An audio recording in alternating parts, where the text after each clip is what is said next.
I know we're just a couple days out before the draft kind of gets going. How do you kind of look at this week ahead for you? Yeah, man, to be honest, I don't really have any expectations. I'm just going in there and I'm open to all options, whether I get drafted, whether I don't. At the end of the day, I know I'm going to get an opportunity, and when the opportunity presents itself, I'm going to be ready. So I mean, that attitude to look at what's ahead for you, where does that come from? Some people stress over this week. Yeah, to be honest, I just have always been really positive and optimistic, and I think it really comes down to the belief that I have in myself. And I know that at the end of the day, I work really hard. I'm true to myself as a person.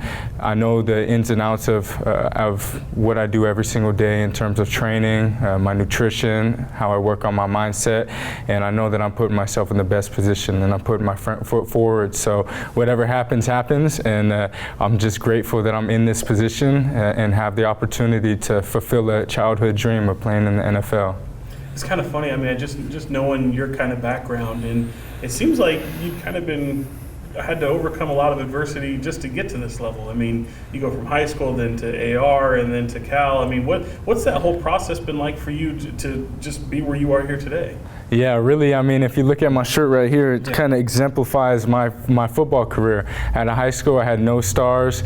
I went to ARC, and I was a 2-star recruit, and this year I ended up being an All-American. So at the end of the day, like I said, I just trust the process of who I am, and it's all part of my journey, and I wouldn't want it any other way. And I don't have a chip on my shoulder.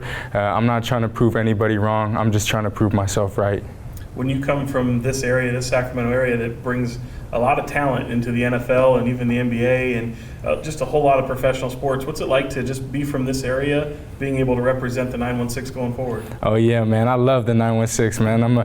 I'm a proud Sacramento native, and I really do mean that. So there's so much great talent that comes out of here from all different kinds of sports, and I'm just grateful that I'm able to continue that pipeline and continue to put Sacramento on the map in the NFL. When you think about high school, what stands out about your high school career? And if you answer that, just say, kind of tell everyone where you went to high school. Yeah, I went to Roseville High School, and I had a really great experience there. I came into high school really small. Actually, I was 5'4", 130 pounds. And by the time I graduated, I was around 6'2", 215 pounds. So as you could imagine, I grew tremendously throughout my whole high school career. And by the time senior year came around, I had looked the part, but it was a little too late in the recruiting process, and there was no schools who were really interested in me. And Coach O at American River came to one of our games and said, "Hey man, you come to AR, I've watched a lot of film on you. You have the opportunity to go fulfill your dreams of playing D1 and have the choice of the school you want to go to." And from that moment on, I was on board. And what Coach O told me, he meant. I trusted him. And at the end of the day, when I went to AR and I did what I did, I had the opportunity to choose the school of my dreams, and I chose Cal, and it was just a phenomenal experience. 5'4"? 5'4", 130 pounds. Yeah, I was a little guy. What was your confidence level like at that size compared to where you became the 6'2" player? Yeah, so I started playing football when I was 6 years old.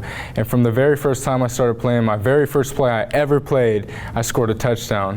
Oakmont Junior Vikings, a mighty 60-yard touchdown. And it was almost like God blessed me with the ability to play football. And I was always a really good player growing up. And there was an awkward stage of my life about 7th or 8th grade where people were growing and hitting puberty, and I was a late bloomer. So my 7th, 8th grade and freshman year were actually some of the toughest times of my football career, where I went from being this star player, winning some good awards on my team, to having to fight for playing time. And there were some games my freshman year of high school where I didn't play at all. And I remember going home and crying and thinking like, man, what happened? And I just never wanted to feel that feeling again. So that following year, my JV year, Coach McDowell, I still have a great relationship with him, and I credit a lot of my work ethic to him. I went to weight room every morning at 6:15 to make sure that I never felt that feeling again, and I ended up earning captain that year, and really the rest was just history. When you're at Roseville High School, and you're playing essentially the same position that Tedy Bruschi played, and you also come up undersized and blossom into What is that like to go? I mean, that guy, he went to NFL stardom, and here you are following in his footsteps. Yeah, it's awesome, man. And I know Tedy Bruschi was a phenomenal pro, one of the best college football players in the Pac-12. I was actually watching, I was on Pac-12 Network, and they were saying the top 10 players in the Pac-12 history, and I think Tedy was like number 2. So to just see him coming from Roseville High School, and I have the opportunity to follow his footsteps, it's awesome, man. And I know he's very highly looked at from a lot of us. Due to his football career and the character that he has. For sure. And it's okay if not, but ever had a moment with him? I have not met Tedy yet, but hopefully I do get to meet him someday. I'm sure he's going to be covering it soon, right? Yes, sir. What stands out about the time at Cal?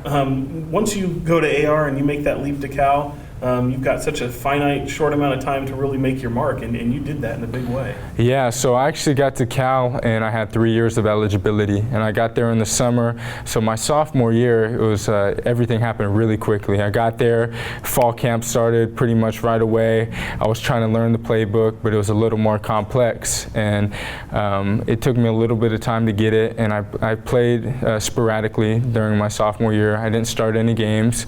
In the second half of the season, I actually started playing a lot more. And going into my junior year, we actually had a new coaching staff come in, and I was just trying to prove myself to them and prove my worth of what kind of football player I was. And I had battled some soft tissue injuries that hindered my play and my ability to go out there and perform. And I basically missed the first 4 games, and I was kind of going through a hard time with that as well. And then I had the opportunity, and when it presented itself, I showcased my ability and ended up starting the final 5 games of my junior year, and that kind of just leaped me forward into my senior year and kind of led me to where I am now. Wow. Did you think it was possible to accomplish what you were able to accomplish in this final year? Yeah, absolutely, man. It's something that I envision. Everything that I'm going through right now, I've envisioned myself being in this position, and I knew it was going to happen. Just the belief and confidence that I have in myself. I knew that everything that's happening right now, that it was going to happen. It's just really awesome to see my hard work come to fruition. Yeah. How hard is it to kind of reconcile when you're a player that stands out on defense and you're getting these national accolades and getting these, but the program itself isn't succeeding the way that you would ultimately like to, live up to the expectations that the football team has set for themselves? Is that a hard thing to reconcile? I would say that, yeah, we didn't do as well as we wanted to as a program this year. We went 7-6. Obviously, we wanted to win every game. Yeah. But just as I look back at my senior season, just the growth that we had as a program, and just the senior class and the whole football team and the coaching staff, the position that we're putting the program in moving forward, I could look back at that and be proud of what we accomplished during my time at Cal, and above any individual accolade I could have ever wanted. I'm just grateful for my time there and the relationships that I built, and some of the games that we won, and just to be a part of that culture change at Cal is one of the things that I'm most proud about. Yeah, it's interesting because even though the football team doesn't excel in those heights, it really shapes you as a person. I imagine you look back at that time fondly, and it probably shaped who you are today, right? Yeah, absolutely. It has a direct impact on who I am as a person, and when I look back, 10, 15, 20 years, it's going to be one of the things I'm most happy about, is just that change that we had, the impact that we had on the Cal football program, and it's just amazing to be able to look back at that and to say that, we were part of that change. We're the group that changed the culture at Cal and catapulted them to where they are, 10, 15 years. I'm confident with the coaching staff and where the program is going, that Cal is going to be a force in the Pac-12 and in the nation. You set these expectations for yourself, and like you said, you could see yourself accomplishing that. You'd already envisioned this.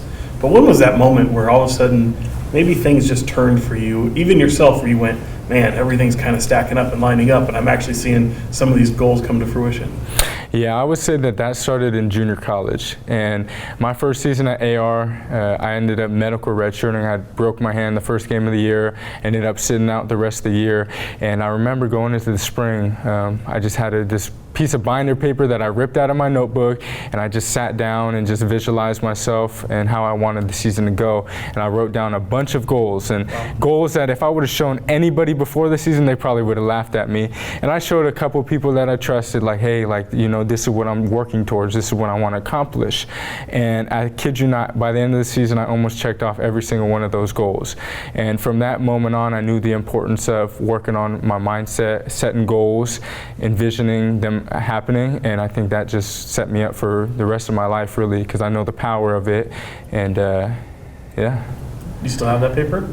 I'm sure I could find it. It's, I was cleaning out my room and some of the things in the garage, and I came across my AR, a lot of my AR stuff, and the playbook and stuff. So I'm going to keep that stuff forever. Right on. Yeah. I'm only asked it because I'm going back and trying to find footage of you. Is there a game that stands out at Cal that was kind of that signature game for you? At Cal? Yeah. Yeah, I would say my junior season, Washington State. Okay. Yeah, Washington State, my junior year, was the game that I kind of earned my starting spot. So I didn't start that game, and I ended up having a really good game, won a bunch of national honors for that week, and then that kind of just catapulted my career, the rest of my career. Yeah, and you go on to be Pac-12 first team honors and All-American. I see it there on the shirt. Yeah. Just how important is that to you? How proud are you of that honor? It's a tremendous honor for sure to just be recognized as a first team Pac-12 linebacker and Sports Illustrated second team All-American. You know, you dream of those moments as a kid. You know, not only to play at Cal, to play in the Pac-12, but earn first team all Pac-12 linebacker. It's like, man, I'm just extremely grateful for that. And really, I wouldn't have been able to do it by myself. Coach Sermon, our linebackers coach at Cal, is the best coach that I've ever been around. His football IQ and the knowledge he has for the game is second to none, and he allowed me to be in position to go out there and do what I did. And Coach DeRuiter, our DC, and really all of our coaches, it was a team effort, and I was just out there. They put me in the right position, and I just went out there and executed what they coached me to do and what the scheme says to do. So once the season ended and Cal's now in your rear view, what's life been like since that day? Yeah, so as the season's ended now, just kind of transitioned to pro day training, and I was anticipating a combine invite, and I didn't get one, and that was okay, because at the end of the day, I knew that I did everything I could my senior year to put me in position to get a combine invite, and when I didn't get it, I was okay with it, because I know there's nothing else I could have done. So I transitioned to pro day, shifted my mindset from combine to pro day training, which allowed me to have a couple more weeks of training.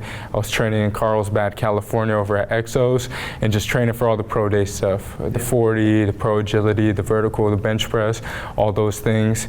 Pro day happened on the 24th of March. I went out there and I did my best, and there's things that I did well, and there's things I could have done a little better, but it was the same mindset that I had in terms of the combine. There was nothing else I could have done. You know, I trained as hard as I could. I didn't cut any corners. I didn't cheat myself, so I was good with whatever I put out there. And now I've just been bouncing back between Berkeley and Sacramento and training with Dan and training with my strength coaches over at Cal, and just getting ready, trying to get in the best shape, get as strong as I can, stay healthy, and get ready for when my phone, you know, rings and a team wants to give me the opportunity to be a part of their organization. Have you had visits with many teams yet? I haven't really had any visits, but I've had a lot of communication with teams, and I'm hearing some good things, so I'm just praying for the best and expecting the worst. In a way, you're almost like your own salesman. Like, the proof is in the pudding, it's there. But then when they're talking to you, they're asking everything about your game, decision making in life. I mean, what the questions just range from everywhere. You got to be almost prepared for anything, right? Yeah, I mean, they really, they'll ask you some strange questions that you're like thrown off a little bit about, but they're just really trying to get to know you and know what you're about. And at the end of the day, they already know, you know, based off what your coaches tell them, they already have an idea of who you are. And it's just cool to get some interaction with them and to show who you are as a person as well. Not, you know, beyond football, you know, what's your character like? What can you bring to their organization in terms of leadership and different qualities. And final couple for you. I mean, what do you tell them when they ask you that, about what you bring into the football team? Yeah, I say that they're going to get somebody who's passionate about the game of football, somebody who comes to work ready to go every single day, somebody who's going to bring great character to the locker room, and somebody who's going to go out there and work hard every single day. You got to be a little nuts to play linebacker, don't you? Yeah, you got to have a couple screws loose. Yeah. What does it take to be? I mean, I know I graduated with Lance Briggs, so I know. I always thought, everyone thought he'd be a running back, but of course, how great he was as a linebacker. What's the biggest quality that a linebacker has to have to captain the defense? I would say the biggest quality, I mean, there's a few, but off the top of my head, I would say preparation and instincts. I think you got to prepare really hard to be the quarterback of the defense, because that's essentially what you are as an inside linebacker. I ran the whole defense. I made all the checks, all the calls, and you've got to prepare hard to do that. Some people may be able to look at it one time and be able to control the whole defense, but I study hard, and so I prepare really hard to put myself in position to lead the defense and put myself in position to make as many plays as I can. And the next one is instincts. I think you've got to be instinctive as a linebacker, and you could prepare all you want, and that could help you obviously make a couple more plays by maybe being a step forward or half a step in the right direction of making the play. But you've got to be instinctive, and you've got to love the game of football. When you think about, they ask you that question about, about what it is about what you're bringing to the team, but what's the right fit for Jordan? I think the right fit for Jordan is the team who's ready to get somebody who's going to go out there and perform and produce. I've been a very productive player my whole football career. If you look at my high school statistics to my college statistics, when you look across the board, you're getting somebody who's not only leading the defense but making plays on the field. So anybody who's looking to get somebody with great character, with somebody who's passionate about the game, and somebody who's going to bring incredible value to their organization, that's the best fit for me. What do you think happens this weekend? I'm just putting that in God's hands. I know my Heavenly Father has a plan for me, so at the end of the day, I know I'm going to get an opportunity. I'm confident in that. So like I said earlier, I don't have any expectations. I'm just grateful that I'm in this position and that there's teams who are interested in me. So whatever happens, happens, and I know it's God's plan for me, and I'm going to go out there and do my best when the opportunity presents itself. Have you taken a piece of binder paper and written down new goals yet? I have not, but once I get to my team, I'll for sure start writing some more goals down and what's next for me. I stood in this gym about a year ago with Colton as he was preparing, and I know he's someone that you're close to, obviously another Roseville Tiger. I said he was the biggest thing in Roseville next to Topgolf. Is that pretty accurate? Yeah, that's for sure accurate, man. That dude is freaking huge, and especially after this off season with Dan, dude, this dude is a freaking animal. He's not only 6'8", but he's freaking like 320 pounds, and he's stronger than he's ever been, and he's bound to have a great season. I'm really excited for him. Final question, just what kind of gives you the most confidence as you take this leap forward to go to the NFL? I mean, you kind of pinch yourself going, man, it's right here. This is what I've worked for my whole life. Yeah, I would say what gives me the most confidence is my discipline to everyday life, to my training regimen, to my nutrition, to the way that I work on my mind. And I think that's my biggest upper hand, is I know that I'm willing to do things that other people aren't willing to do, and I think that's really what got me to where I am now, and I think that's going to allow me to have a successful career in the NFL.